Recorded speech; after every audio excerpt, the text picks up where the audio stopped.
लोगों ने ईरान के ऑफिशियल्स की बात मानी और उतर करके वो लोग सड़कों पर चले आए और सड़कों पर चले आकर पावर प्लांट्स की हिफाजत में सड़कों पर ह्यूमन चेन बनाकर खड़े हो गए। ब्रिजेस पर, जिन ब्रिजेस को तोड़ने की अमेरिका धमकी दे रहा था, ब्रिजेस पर इस प्रकार से लोग आकर खड़े हो गए। ये दो बातें दर्शा रहा था। पहली कि ईरान के लोगों ने तय कर लिया था कि वो खुद मरने को तैयार हैं, लेकिन अमेरिका को यह बताकर मरेंगे कि आप ब्रिजेस तोड़ रहे थे, हमारे लोगों के हौसले नहीं।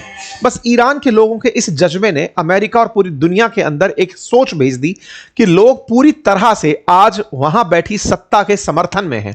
अमेरिका जो कहकर निकला था कि मैं यहां का सत्ता परिवर्तन कर दूंगा, रेजिम चेंज कर दूंगा, जनता जिस तरह से निकल आई है, उन्हें यह डर ही नहीं है कि आज रात हमारी आखिरी रात होगी।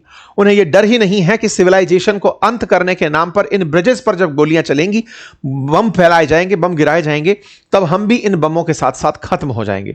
यहां तक कि ईरान के राष्ट्रपति ने खुद कहा कि मैं भी बाहर आऊंगा।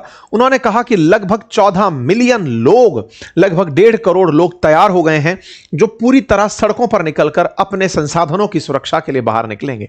आपके मन में एक सवाल आ सकता है कि सर ऐसे में अगर गोला चल जाता, ये लोग मर जाते तो क्या होता?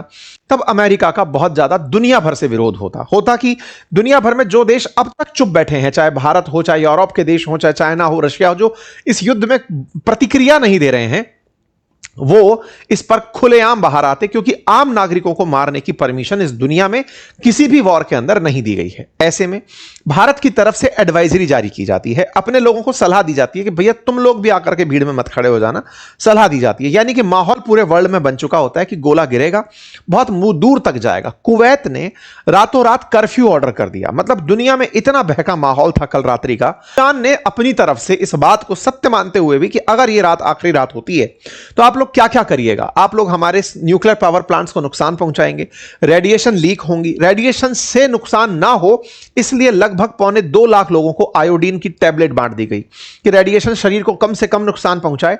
आयोडीन की टैबलेट से जो रेडिएशन है वो उस टैबलेट के माध्यम से फ्लश हो जाती हैं। तो ऐसे में बोले पहले ही गोलियां बांट दी गई। सारे की सारी तैयारियां रात भर चल रही हैं। 7 अप्रैल हो गया, 11:15 बजे का समय हो गया। ब्रेंट क्रूड का भाव बढ़कर के $144 ऑल टाइम हाई, अब तक के जीवन में सबसे ज्यादा क्रूड ऑयल का भाव पहुंच करके $144 पर बैरल तक पहुंच गया। इस बीच में फिर रात को 12:47 पर एक ट्वीट आता है और उस ट्वीट में लिखा आता है कि diplomatic effort for peaceful settlement. Pakistan के प्रधानमंत्री का ट्वीट आता है जिसमें ये अपनी तरफ से बात लिखते हैं कि 2 वीक्स का प्रेसिडेंट ट्रंप ने डेडलाइन दिया है to allow diplomacy to run of its course. I earnest request President Trump to extend the deadline for 2 week. Pakistan in all sincerity request the Iranian brothers to open strait of Hormuz for corresponding period of 2 weeks as a goodwill gesture. ये अपनी तरफ से इस बात को लिख करके 2 हफ्ते वाली लाइन को तो रात को 12:30 बजे लिखते हैं और पूरी तरह टैग करते हैं।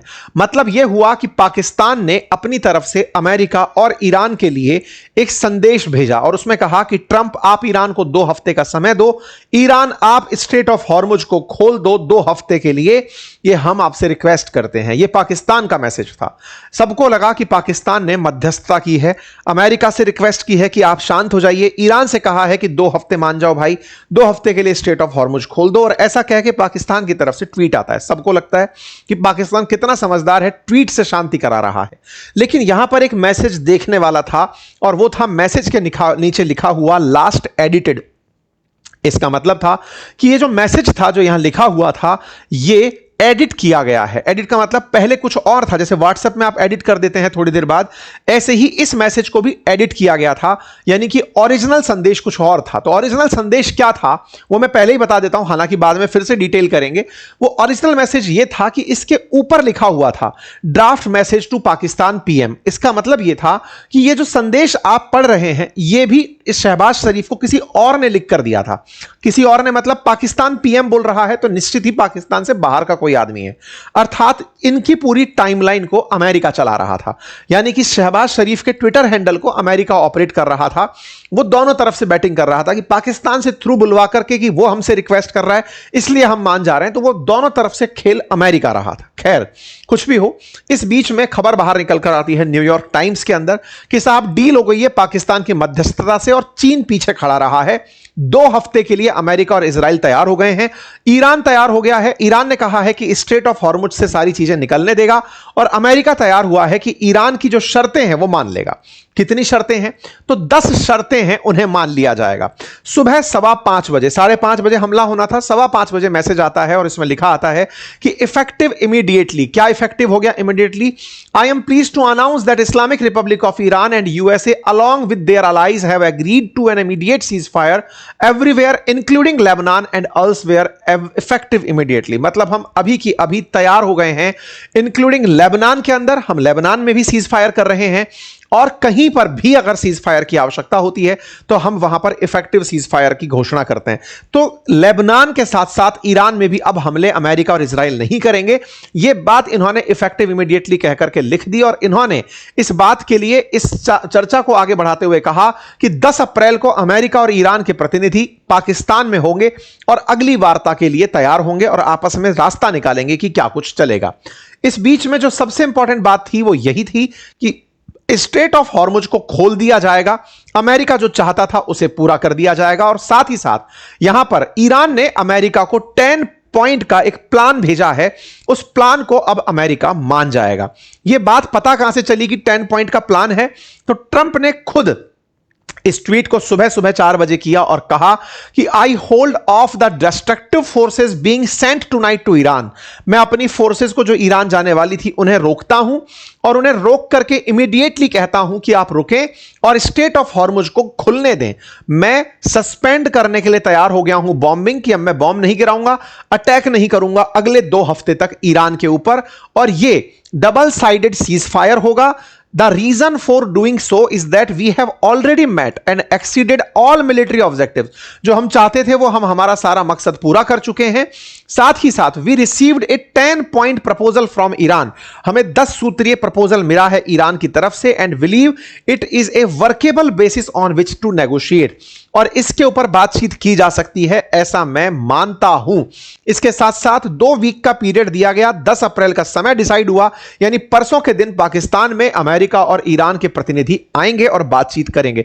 इस बीच में आपके दिमाग में एक सवाल बनने लगा होगा कि पाकिस्तान ने तो ग्रेटनेस दिखा दी। असल मायने में यह काम सारा पहले कतर में होता था, लेकिन कतर इस बार खुद गोले खा रहा था। इन पूरे देशों के नजदीक एक पाकिस्तान ही था जिस पाकिस्तान के पास में गोले खाने की क्षमता नहीं थी, या फिर मैं यह कहूं कि पाकिस्तान ही था जिसके पास में ये सारी की सारी स्थितियां पैदा हो रही थी। पाकिस्तान के पास ही बम ना गिरने की स्थितियां बनी थी। कोई बात नहीं साहब, डोनाल्ड ट्रंप ने यह सारा काम अनाउंस कर दिया। ट्रंप ने अनाउंस किया, इस बात पर ईरान का भी ट्वीट आया और उन्होंने अपनी तरफ से कहा कि हमारी जो सुप्रीम नेशनल सिक्योरिटी काउंसिल है उसने 2 हफ्ते के सीज फायर को परमिशन दे दी है। कंडीशन साफ है कि हम 10 पॉइंट्स का, पहले हमने 15 पॉइंट प्रपोजल बनाया था, अब हमने 10 पॉइंट का प्रपोजल बनाया है। उस प्रपोजल को अमेरिका मानने को तैयार हो गया है, इसलिए हम लोग मानने को तैयार हो गए हैं।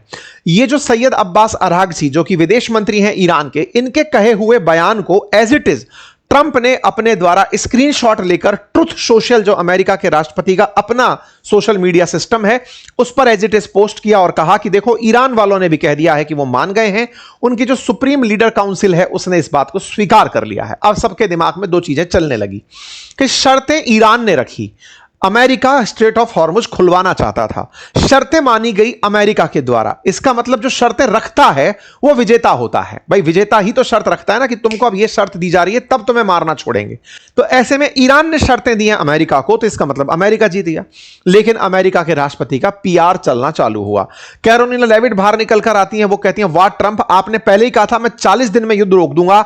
ये उनकी खुद की पर्सनल प्रेस सेक्रेटरी हैं, उन्होंने तारीफ में पुल बांध दिए कि ट्रंप जीत गए हैं। अमेरिका ने इसे अपनी जीत करार दिया, लेकिन ऑन व्हाट बेसिस किसी को समझ नहीं आया। ईरान की शर्तें थी, अमेरिका मान रहा था, तो विजेता ऑब्वियसली यहां पर ईरान प्रतीत हुआ। कि जिस चैनल पर फिलहाल आप खबरें सुन रहे हैं, पढ़ रहे हैं, आपसे गुजारिश है कि इसे सब्सक्राइब करना ना भूलें, क्योंकि आप में से बहुत सारे साथियों ने इस चैनल को सब्सक्राइब नहीं किया हुआ है। आप सब्सक्राइब करते हैं तो हमारे साथ आपका जुड़ाव हमारे लिए एक ताकत के रूप में दिखाई पड़ता है।